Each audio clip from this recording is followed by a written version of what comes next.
Okay जी, अस्सलाम वालेकुम। आज हम जो हमारे बैलेंस टूल्स हैं या बकाया टूल्स जो हैं हमारे, अब आज हम उनके बारे में डिस्कस करेंगे।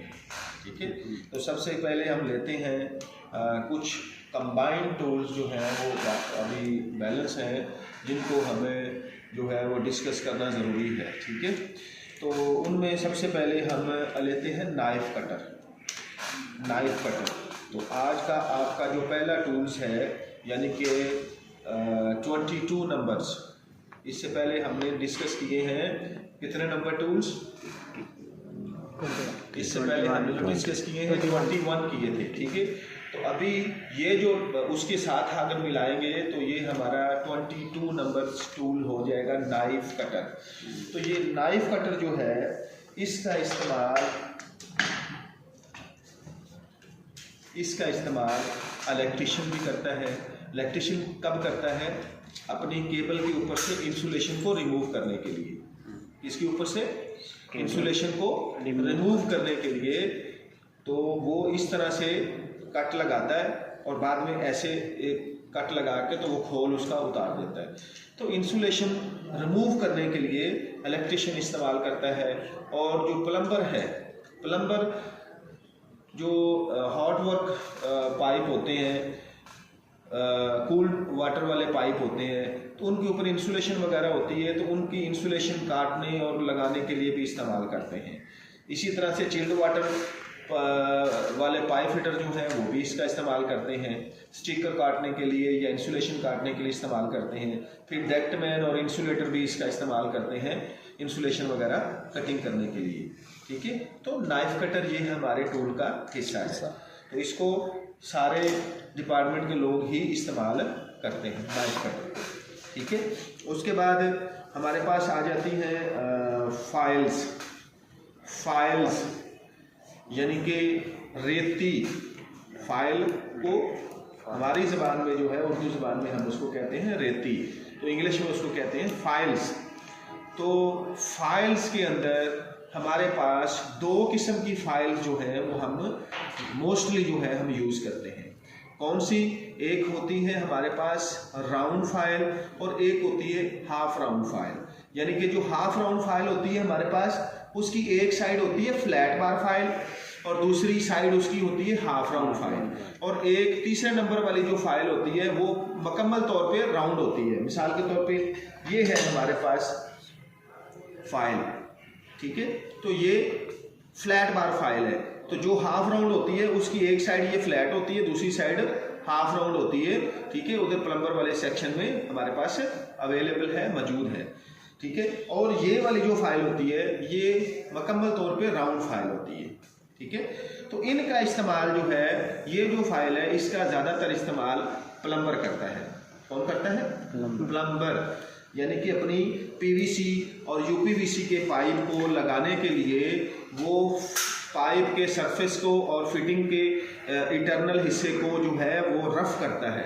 यानी कि वो ज्वाइंट लगाने से पहले पाइप और फिटिंग को रफिंग करने के लिए वो इस फाइल का इस्तेमाल करता है। और जो फाइल राउंड फाइल है, इस फाइल का इस्तेमाल प्लम्बर भी करता है, पाइप फिटर भी कर लेता है, और इसका इस्तेमाल जो है वो डेक्टमैन भी कर लेता है, और इसका इस्तेमाल जो है हमारा इलेक्ट्रिशियन, पाइप फिटर, प्लम्बर यानी कि सारे करते हैं। क्यों करते हैं? हम जब भी कोई किसी लोहे वाली चीज़ में होल करते हैं, यानी कि लोहे की शीट के अंदर होल करते हैं, तो होल करने के लिए हमें जो टूल इस्तेमाल होता है वो आपका आएगा 23 नंबर पे। ठीक है, 23 नंबर पे जो आपका टूल है उसको हम कहते हैं होलसा कटर। क्या कहते हैं? होलसा कटर।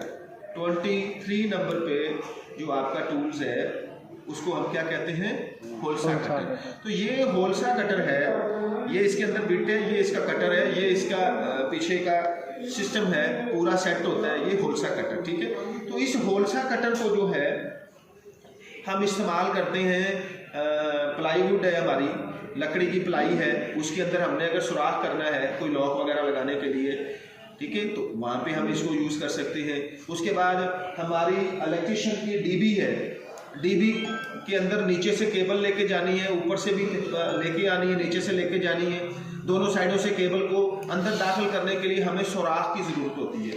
तो उस जगह पे हम इस होल्सा कटर की मदद से सुराख करते हैं। जितने साइज़ की केबल होगी उतने साइज़ का हम सुराख करेंगे। तो इसी तरह से प्लम्बर को भी इसकी अगर ज़रूरत पड़ती है तो वो भी इसको यूज़ करता है, और डक्टमैन को भी अपनी डक्ट के अंदर टेस्टिंग के दौरान होल करना पड़ता है, ठीक है, तो वो भी अपनी डक्ट के अंदर सुराख करने के लिए इस होल्सा कटर को इस्तेमाल करता है। अब फाइल की ज़रूरत हमें क्यों पड़ती है? जब प्लम्बर जीआई पाइप की वायरिंग करता है या इलेक्ट्रिशियन जीआई पाइप से जीआई कंड्यूटिंग करते हैं, तब आप जब पाइप को कटिंग करते हैं ना, पाइप कटर्स की मदद से करते हैं, एक्सा फ्रेम की मदद से करते हैं, ग्राइंडर की मदद से करते हैं, तो उसमें लाजम जो है वो पाइप का जो अंदरूनी किनारा होता है वो अंदर की तरफ मुड़ जाता है। तो अंदर की तरफ जब वो मुड़ता है तो वो शार्प हो जाता है। खुदा ना खास्ता अगर आप उस पाइप के अंदर ऐसे उंगली डालें, आपकी उंगली जो है वो बहुत गहराई तक वो कटिंग कर देता है, ठीक है, यानी कि आपका हाथ कटने का डर होता है। तो इसी तरह से जो डक्टिंग वाले कटिंग करते हैं, ठीक है, तो मैंने देखा तो नहीं है उनको वो ये फाइल इस्तेमाल करते हुए, लेकिन उनको करनी चाहिए, क्योंकि वो किनारा जब वो कटिंग करते हैं तो वो भी शार्प हो जाता है, तो उसको भी फाइल कर लेना चाहिए, उसकी जो ऊपर वाली शार्पनेस है उसको ख़त्म कर लेनी चाहिए। तो इलेक्ट्रिशियन तो लाजम इसका इस्तेमाल करता है जीआई पाइप के अंदर। ये जो हमारा पाइप होता है, ये इस पाइप के अंदर जब हम इसको कटिंग कर लेते हैं तो यहाँ पे आप इसको अगर देखेंगे तो बहुत इसका शार्पनेस है, तो इसको हमने इस तरह से इसके अंदर डाल के, तो ये किनारा जो है इसका, ये हमने अंदर वाला जो इसका एज है वो ख़त्म करना है, ठीक है। तो प्लम्बर इसका इस्तेमाल करते हैं पीवीसी पाइप को रफ करने के लिए, यूपीवीसी पाइप को रफ करने के लिए, लेकिन जो इलेक्ट्रिशियन है वो इस जीआई पाइप की रफनेस, जो अंदर शार्पनेस है, उसको खत्म करता है। और ये जो डीबी के नीचे सुराख किया हमने, जैसा कि ये सुराख है, तो इस सुराख को हमने इस तरह से मुलायम करना है, इसकी जो शार्पनेस है उसको खत्म करने के लिए फाइल का इस्तेमाल करना है, ठीक है। तो flat bar file, round bar file, half round file, ये 3 किस्म की फाइलें हमारे प्रोफेशनल काम के अंदर हम यूज़ करते हैं कंस्ट्रक्शन के वर्क के अंदर, यानी कि electrician, plumber, pipe fitter, ductman इन चीज़ों का इस्तेमाल करते हैं। तो इससे पहले हमने जो पिछली क्लास हमने की थी उसके अंदर हमने पढ़ा था मंकी प्लायर। तो ये वो मंकी प्लायर है जिसको पिछली क्लास के अंदर हम डिस्कस नहीं कर सके। तो ये वो मंकी प्लायर है, ये जो इसके ऊपर नट लगा हुआ है, इसको आप आगे पीछे एडजस्ट कर सकते हैं अपने साइज़ के हिसाब से। अगर इसको आप फुल नीचे कर लेंगे तो ये इसका जितनी कैपेसिटी है वो अपनी फुल कैपेसिटी के हिसाब से इसका मुंह जो है ओपन हो जाएगा। तो ये भी मजबूत ग्रिप करने के लिए और नट बोल्ट को खोलने और टाइट करने में जो है आपको मदद देता है। तो इसको कहते हैं मंकी प्लायर, ठीक है।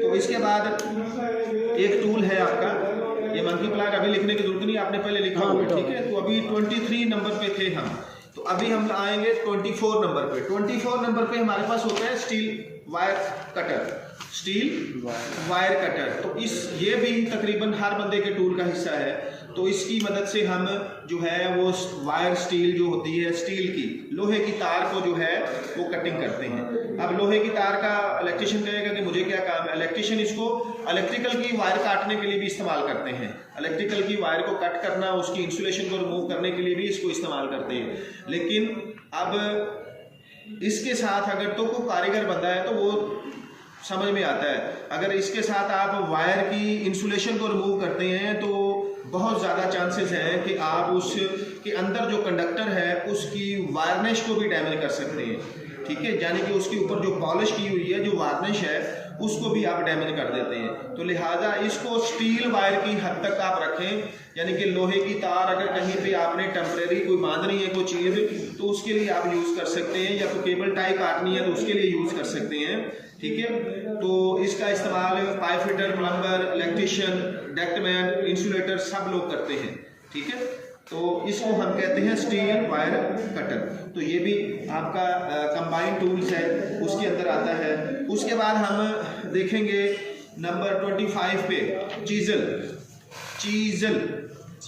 ठीक है। चीजल, तो चीजल के अंदर ज़्यादातर जो है 3-4 किस्म की चीजल्स होती हैं, लेकिन हम लोग जो चीजल यूज़ करते हैं वो फ्लैट होती है, ठीक है। फ्लैट चीजल को हम यूज़ करते हैं।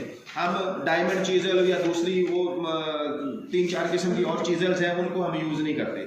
हमें जो काम होता है वो इस फ्लैट चीजल का होता है और इसको हम यूज़ करते हैं हैमर की मदद के साथ। हैमर के साथ हम इसको यूज़ करते हैं, यानी कि हैमर और चीजल का जो है वो चोली दामन का साथ है, यानी कि ये दोनों एक साथ वर्किंग करते हैं, ठीक है। हैमर का तो हम अलग से भी काम ले सकते हैं, लेकिन ये चीजल जो है ये हैमर के बगैर यूज़ नहीं हम कर सकते, ठीक है। तो ये हैमर और चीजल जो है हम लोग झरी लगाने के लिए, इसको झरियों की सफाई करने के लिए हम इनका इस्तेमाल करते हैं। इलेक्ट्रिशियन अगर अंडरग्राउंड वायरिंग कर रहा है या प्लम्बर अंडरग्राउंड वायरिंग कर रहा है तो उसके इस्तेमाल में ये आती है। पाइप फिटर या डक्टमैन की कोई भी ओपनिंग है पहले से छोटी है तो उसको वो तोड़ के अपनी रिक्वायरमेंट के हिसाब से अगर उसने बराबर करना है, पूरा करना है, तो उसके लिए भी ये हैमर और चीजल का इस्तेमाल होता है, ठीक है। तो उसके बाद हमारे पास जो झरी लगाने के लिए पाकिस्तान में हम जो टूल इस्तेमाल करते हैं वो टूल जो है उसको कहते हैं हम ग्राइंडर मशीन, बिग ग्राइंडर, यानी कि बड़ा ग्राइंडर हम इस्तेमाल करते हैं। प्लम्बर और इलेक्ट्रिशियन घरेलू वायरिंग के लिए जो झरी लगाते हैं इंटरनल वायरिंग के लिए, एक्सटर्नल के नहीं, एक्सटर्नल तो अब वैसे ही खत्म हो गई है, यानी कि कंड्यूटिंग करने से पहले हम घर के अंदर जो दीवारों पे या फर्श के अंदर या दीवारों पे हम जो झरी लगाते हैं उसके लिए हमें ये ग्राइंडर की ज़रूरत पड़ती है और इसमें हम कंक्रीट कटिंग करने वाली डिस्क लगा के तो हम झरी लगाते हैं, कटिंग करते हैं ग्राइंडर की मदद से और उस झरी को सफाई करते हैं हैमर और चीजल की मदद से, ठीक है। तो ये आपका कंबाइन टूल है, इसको प्लम्बर भी इस्तेमाल करता है, इसको पाइप फिटर भी इस्तेमाल करता है, इसको इलेक्ट्रिशियन भी इस्तेमाल करता है, ठीक है। डक्टमैन को इसकी ज़रूरत नहीं होती, लेकिन प्लम्बर, इलेक्ट्रिशियन और पाइप फिटर इसका भरपूर इस्तेमाल करते हैं।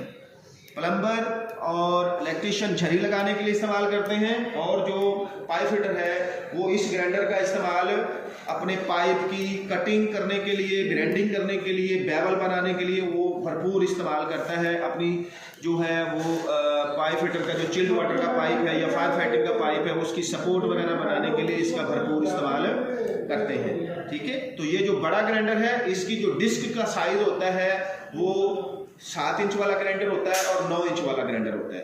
तो ये साइज भी आपको पता होने चाहिए। ये जो बड़े ग्राइंडर हैं, पहले हमने बेबी ग्राइंडर के बारे में डिस्कस किया था, तो बेबी ग्राइंडर जो है अब 2 साइजों में आ रहा है, एक 4 इंच में, एक 5 इंच में।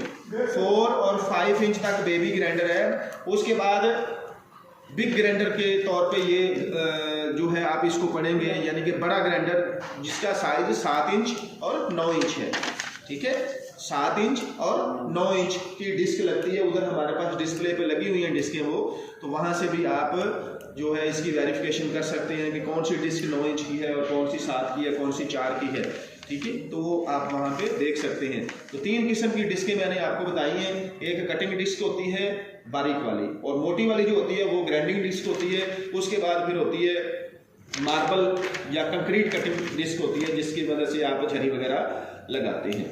अच्छा जी, तो इसके बाद हमारे पास एक और पावर टूल है जिसका हम इस्तेमाल करते हैं, जिसको हम कहते हैं screw Titan machine. Screw Titan machine, तो इसका सबसे ज़्यादा इस्तेमाल जो है वो करते हैं इलेक्ट्रिशियन, और उसके बाद प्लम्बर भी इसका इस्तेमाल करते हैं। प्लम्बर का भी इस्तेमाल करते हैं, यानी कि जब वो एक्सेसरी लगाते हैं वाशरूम के अंदर तो वहाँ पे वो हिल्टी मशीन लगा के दीवार के अंदर फिशर वगैरह लगा के, तो जब उन्होंने स्क्रू लगाने होते हैं तो उस वक्त इस स्क्रू टाइटर मशीन का काम वो इससे काम लेते हैं। तो ये चार्जेबल होती है, ये इसकी बैटरी है, ठीक है। तो इसके साथ 2 बैटरीज आपको मिलती हैं। एक बैटरी आप लगा के रखते हैं, काम करते हैं, और अब जो नई चार्जिंग मशीन आ रही है उसके साथ नीचे लाइट भी लगी होती है, ठीक है। जब आप उसको ऑन करेंगे तो लाइट भी पड़ेगी उस पॉइंट पे जिस पॉइंट पे आपने काम करना है। तो ये 2 बैटरीज होती हैं, चार्जेबल होती हैं। एक चार्जिंग में लगा रहती है बैटरी, एक आप यूज़ करते रहते हैं। जब ये ख़त्म हो जानी है तो आपने वो बैटरी निकाल के यूज़ करनी है, इसको चार्जिंग में लगा देना है। यानी कि आपका काम कंपनी रुकने नहीं देना चाहती, ठीक है, कंटिन्यूसली आपका काम आगे बढ़ता रहना चाहिए, रुकना नहीं चाहिए। तो उसके लिए ये सारे टूल्स आपको कंपनी प्रोवाइड करती है ताकि आपके पास कोई बहाना ना हो काम ना करने का, ठीक है। अगर सारे टूल्स और मटेरियल आपको दिया गया है फिर भी आप अगर काम नहीं करते तो फिर आपकी जो रिपोर्ट है वो अच्छे लफ्ज़ों में नहीं जाएगी कंपनी के पास, ठीक है। और हो सकता है नेक्स्ट वीज़ा आपको कंपनी ना लगा के दे, आपको वापस भेज दे, ठीक है। तो इसमें ज़हन नशीन कर लें कि कंपनी इतना खर्चा करती है, इतने महंगे महंगे टूल्स आपको देती है, किस लिए देती है? वो इसलिए देती है ताकि आप अपना काम ऑन द टाइम करें और परफेक्ट तरीके से करें, ठीक है।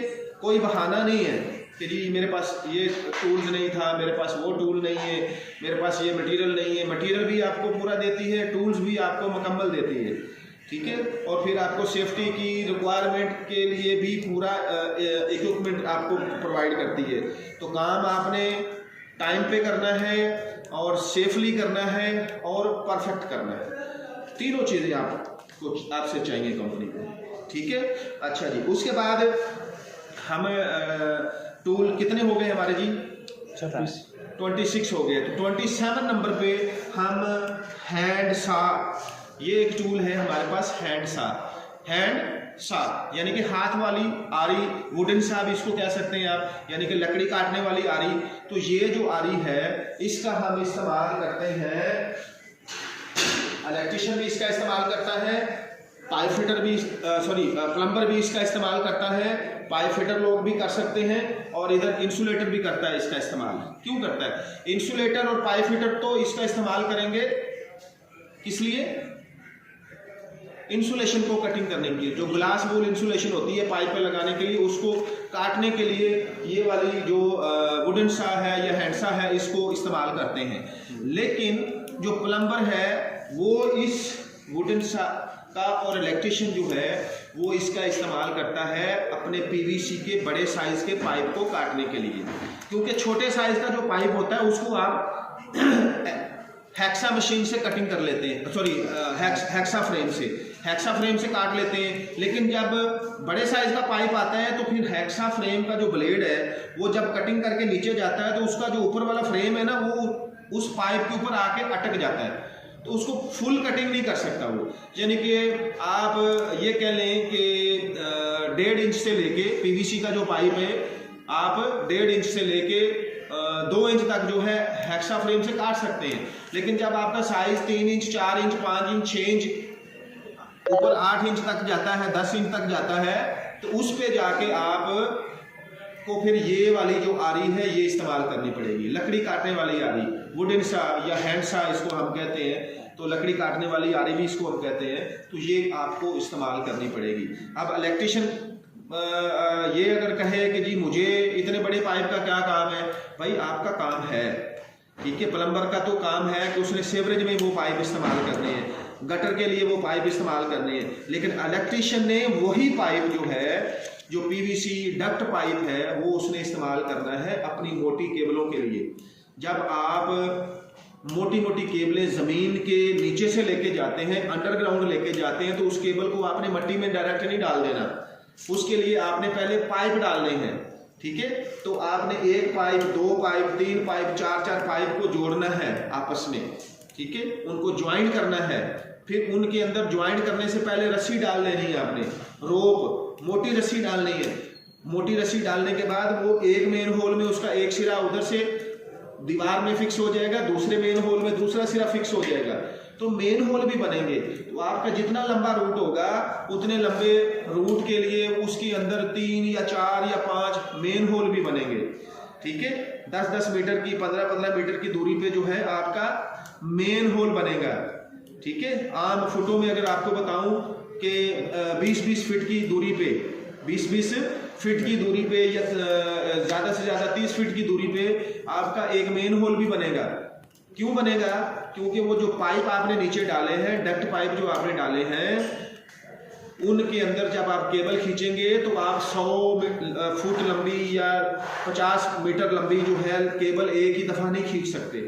ठीक है। तो मेन होल इसलिए बनाए जाते हैं ताकि आप उसको टुकड़ों में खींचें, ठीक है, कि 30 मीटर एक दफ़ा खींची, फिर अगले मेन होल में जाके फिर 30 मीटर उधर खींची, ठीक है, फिर इसी तरह अगले मेन होल में जाके फिर, यानी कि आप टुकड़ों टुकड़ों में उनको खींच सकते हैं, क्योंकि वो मोटी केबल्स होती हैं 300 400 के साइज़ की बड़ी बड़ी केबलें होती हैं जो आपकी बल्दिया से कनेक्ट होके तो आपका जो अंदर जनरेटर रूम होता है वहाँ पे जाती हैं, आपका जो एलवी रूम होता है वहाँ पे जाती हैं, आपका जो एचवी रूम होता है वहाँ पे जाती हैं। एलवी रूम कहते हैं लो वोल्टेज एरिया को, जहाँ पे लो वोल्टेज पैनल लगाए जाते हैं, और एचवी हाई वोल्टेज एरिया जो होता है, ठीक है, तो वहाँ पे जो बड़े बड़े पैनल लगाए जाते हैं उनके लिए वो केबलें जाती हैं। तो वहाँ वो केबलें डालने के लिए आपको डक्ट पाइप लगाना होता है। तो उस डक्ट पाइप को काटने के लिए आपको जो औजार चाहिए वो आपका ये वाली आरी है, ठीक है, क्योंकि वो हेक्सा फ्रेम से कटेगा नहीं, ठीक है, और अगर आप ग्राइंडर से काट सकते हैं तो ग्राइंडर से आप काटें, अदरवाइज ये आरी जो है इसके जरिए वो pipe, PVC pipe, duct pipe जो है वो आप कटिंग करके तो इस्तेमाल करते हैं। अच्छा जी, तो इसके बाद हमारे पास जो कंबाइन टूल की लिस्ट में जो टूल्स हमारे पास आता है वो आता है GI pipe cutter.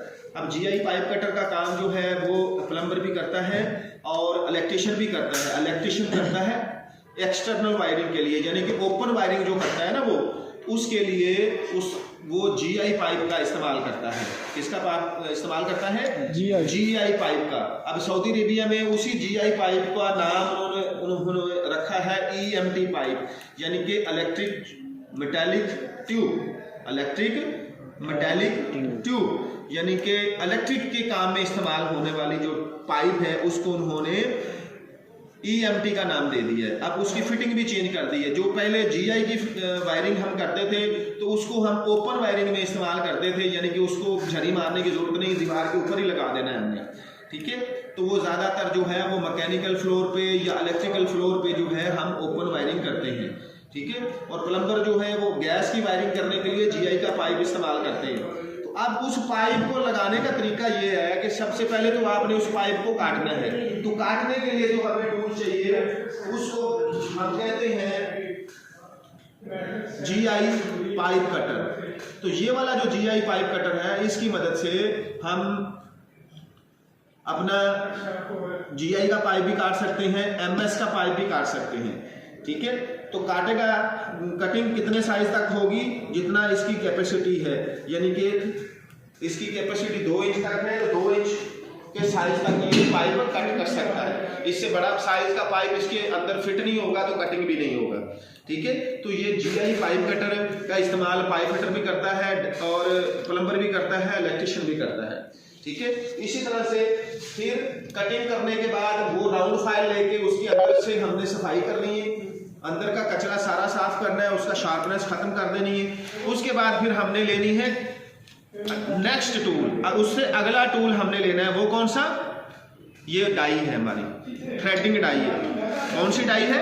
Threading die है। ये इसका आप देख रहे हैं, एक डाई ये लगी, एक डाई ये लगी हुई है, ठीक है। तो ये डाई आप जिस साइज के पाइप पे चूड़ी निकाल रहे हैं, वो 1/2 इंच का है तो 1/2 इंच वाली डाई लगाएंगे, अगर 3/4 का है तो 3/4 वाली डाई लगाएंगे, अगर 1 इंच वाला है तो 1 इंच वाली डाई लगाएंगे, अगर 1.25 इंच वाला है 1.25 इंच की डाई लगाएंगे, अगर 1.5 इंच वाला है 1.5 इंच की डाई लगाएंगे, ठीक है। जिस साइज के पाइप पे आप चूड़ी निकाल रहे हैं तो उस साइज की डाई आप यहाँ पे, ये जो गुटके 2 लगे हुए हैं इनको डाई कहते हैं। गुटके हम लोग कहते हैं अपनी जबान में, पाकिस्तानी लैंग्वेज में गुटके, लेकिन बाहर इसको डाई कहते हैं। तो ये इसकी बैक साइड है। तो बैक साइड से आपने इसको ओपन करना है ऐसे, ठीक है। ओपन करने के बाद इसके अंदर आपका पाइप जाएगा, ठीक है। तो इसका जो साइज है, इसका जो डाया है, उस डाये के हिसाब से ही ये चूड़ी निकाल सकती है, ठीक है। ये 1.5 इंच तक है, 1.25 इंच तक है, उतना ही ये निकाल सकती है। उससे बड़े साइज में चूड़ी ना पाइप इसमें फिट होना है ना वो चूड़ी निकलनी है। पाइप अंदर डालने के बाद इसको आपने फिर क्लोज कर देना है ऐसे, ठीक है। क्लोज करने के बाद पाइप आपका जो है इसके पीछे लास्ट वाला जो अंदर वाला दांत है वहां तक आपने उस पाइप को लेके आना है। बाकी काम फिर इस डाई का है। इसके ऊपर ये जो लॉक लगा हुआ होता है, इसको लगाने के बाद इसको आपने इसकी साइड चेंज कर देनी है। साइड चेंज करेंगे तो ये आपकी जो मशीन है, ठीक है, ये चूड़ी निकालेगी। फिर जब आपने इसको खोलना है तो यही लॉक आपने फिर उठा के इसको ऐसे दूसरी तरफ घुमा देना है, ठीक है। तो ये रिवर्स घूमेगी आपकी, यानी कि खुलने के लिए। तो खोल के इसको ओपन करके तो आप इसको डाई को फिर बाहर निकालेंगे। तो ये आपकी चूड़ी निकालने के लिए है। बाकी तरीकाकार आप प्रैक्टिकल जब करेंगे तो उसमें आपको पता चलेगा कि इसको लगाना कैसे है, खोलना कैसे है, क्या तरीकाकार है, ठीक है। बाकी इसकी मेन जो काम है वो है GI पाइप पे चूड़ी निकालना, ठीक है। अब चूड़ी निकालने के बाद जाहिर सी बात है उस चूड़ी के ऊपर आपने फिटिंग भी टाइट करनी है, ठीक है। फिटिंग भी टाइट आपने उसके ऊपर करनी है। तो उसके लिए फिर आपको जो है वो पाइप रेंच चाहिए होता है, ठीक है। तो पाइप रेंच की मदद से, ये पाइप रेंच जो है ये आपका उससे अगला टूल है, ठीक है। तो प्लम्बर भी इसका इस्तेमाल करता है और इलेक्ट्रीशियन भी करता है, लेकिन आजकल के दौर में इलेक्ट्रीशियन का ये चूड़ी निकालने वाला सिस्टम जो है वो खत्म हो गया है, ठीक है। लेकिन पाकिस्तान में अभी भी चल रहा है, लेकिन बाहर की कंट्रियों में ये सिस्टम चूड़ी वाला जो है इलेक्ट्रीशियन के लिए खत्म हो गया है, ठीक है। और ओके, तो इसके साथ जो आप GI पाइप कटर के साथ और थ्रेडिंग डाई के साथ जो आप टूल इस्तेमाल करते हैं, अब जाहिर सी बात है आप जो पाइप है वो हाथ में तो पकड़ नहीं सकते चूड़ी निकालते वक्त, ठीक है। या कटिंग करते वक्त आप हाथ में उसको पकड़ के तो नहीं खड़े हो सकते। तो उसके लिए जो आपके पास टूल इस्तेमाल होता है उसको हम कहते हैं वाइस, ठीक है। तो ये नीचे ये जो टांगे लगी हुई हैं इसको कहते हैं बांक, ठीक है, बांक। और ये जो इसके ऊपर हेड लगा हुआ है इसको कहते हैं वाइस। तो ये बेंच वाइस भी होती है, यानी कि किसी भी टेबल के ऊपर भी आप इसको फिट कर सकते हैं। और ये जो हमने नीचे जो इसकी ये 3 टांगे आपको नजर आ रही है इसको बांक कहते हैं। ये पाकिस्तानी सिस्टम है, लेकिन आप जब बाहर जाएंगे तो बाहर आपको इससे जदीद सिस्टम में मिलेगा, ठीक है। बाहर इसकी जो बांक है वो आपको L शेप में मिलेगी, यानी कि ए टाइप इधर फ्रेम होगा, इधर भी ए टाइप फ्रेम होगा, आपस में ज्वाइंट होगा। उसके ऊपर आपकी ये वाइस भी होगी और उसके साथ आपकी GI पाइप को बेंड करने के लिए, GI पाइप को बेंड करने के लिए डाइयां भी उसके साथ लगी हुई होंगी, ठीक है। और उस पाइप को बेंड करने का जो हैंडल है वो भी साथ में लगा हुआ होता है, यानी कि वो सारा सेट जो है मुकम्मल सेट आपको उसी के ऊपर मिल जाएगा। यानी कि उसी के ऊपर आपको जनाब मिल जाएगा बेंडर भी उसी के ऊपर है और आपका चूड़ी निकालने वाला सिस्टम स्टैंड भी उसी के ऊपर है, सब कुछ उसके ऊपर है। लेकिन अब ये थोड़ा सा 10 साल पुरानी बात कर रहा हूँ मैं, अब सिस्टम नया आ गया है। अब तो आपको मशीन मिल गई है, थ्रेडिंग मशीन जो पावर से चलती है, बिजली से चलती है। उसी मशीन के ऊपर आप पाइप को कट भी करते हैं, ठीक है। उसी के ऊपर आपको रेती मारने की जरूरत नहीं है, उसी के ऊपर ही उस पाइप को आप अंदर से क्लीन भी कर लेते हैं। उसी के ऊपर वो उसका पार्ट लगा हुआ है जो पाइप के अंदर आप रखेंगे, इधर से पाँव से आप बटन को प्रेस करेंगे, वो घूमेगी तो वो अंदर से उसका सारा कचरा जो है, शार्पनेस है, वो खत्म हो जाएगी। फिर उसी मशीन के ऊपर ही उसको आप पीछे कर देंगे सफाई वाले को, और चूड़ी निकालने वाले को जो है आप आगे करेंगे। उसके अंदर आप लगाएंगे तो चूड़ी निकल जाएगी आपकी। यानी कि पहले कटर है, कटर के बाद उसको क्लीन करने के लिए पार्ट है, फिर उसके बाद उसकी चूड़ी निकालने वाला हिस्सा है, ठीक है। तो ये तीनों फंक्शन उसी मशीन के ऊपर है, ठीक है। उसी एक ही मशीन के ऊपर पाँव के नीचे आपका जो है बटन लगा हुआ है, पाँव से आपने प्रेस करना है, आपका पाइप भी कट हो जाना है, क्लीन भी हो जाना है, फिर आपने चूड़ी भी निकाल देनी, निकाल के आप उसको यूज कर सकते हैं, ठीक है। तो अब तो आपको और जदीद किस्म के टूल्स मिल रहे हैं ताकि आपका काम और जल्दी फिनिश हो। तो थ्रेडिंग डाई मशीन आ गई है, ठीक है। तो उस मशीन की मदद से आप लोग जो हैं वो काम करते हैं। ये हाथ वाली मशीन से भी जान छूट गई है, वो कटर से भी जान छूट गई है, और ये बांक और वाइस से भी जान छूट गई है, ठीक है। अब जदीद सिस्टम आ गया है। पहले इस तरह की बांक के साथ आप पाइप को बेंड करते थे, तो आप EMT मटेरियल जो है, जो इलेक्ट्रिकल के लिए यूज होता है, उसमें जोड़ लगाने वाला सिस्टम भी खत्म हो गया, चूड़ी वाला सिस्टम वैसे ही खत्म हो गया है। और उस पाइप को बेंड करने के लिए EMT पाइप बेंडर का इस्तेमाल हो रहा है। EMT पाइप बेंडर का इस्तेमाल हो रहा है, वो मैं आपको उसकी फोटो बाद में दिखाऊंगा गूगल से निकाल के, ठीक है। तो वो हम उसके ऊपर से आपको दिखाएंगे कि EMT पाइप बेंडर क्या चीज़ है और उससे बेंड कैसे होता है, उसकी एक वीडियो भी आपके साथ में शेयर करूँगा। ठीक है, आपको दिखाऊंगा कि वो कैसे वर्किंग आप करते हैं। लेकिन वो सारा जो प्रोसेस है इस पाइप के लिए है। ये जो आपका जीआई का मटेरियल आपको नजर आ रहा है ये, ठीक है, इस पाइप की फिटिंग आप करते हैं ओपन वायरिंग में। तो ओपन वायरिंग में आपको वो ईएमटी मटेरियल भी आपने यूज करना है, ईएमटी पाइप बेंडर भी इस्तेमाल करना है। ठीक है, इसमें चूड़ी वाला कॉन्सेप्ट खत्म हो गया, इसमें कपलर सिस्टम आ गया, यानी कि कपलर लगाओ, स्क्रू टाइट करो, जोड़ लग गया आपका। ठीक है, ये कपलर सिस्टम है, चूड़ी वाला सिस्टम खत्म हो गया। ठीक है, तो ये पुराना सिस्टम था जिसको हम डिस्कस कर रहे थे, ताकि आपको पता होना चाहिए कि पाकिस्तान में किस सिस्टम के तहत जो है वो हम काम कर रहे थे पहले, और अब जो है आगे जाके हमने क्या करना है। तो हमारा लिए जो है वो ओल्ड सिस्टम को स्टडी करना भी ज़रूरी है और नए सिस्टम को स्टडी करना भी ज़रूरी है। ठीक है, तो आज के लिए हाँ, अभी इसमें 2 टूल मैं और ऐड करता हूं जो कंबाइंड टूल्स हैं। इसमें एक है हीट गन।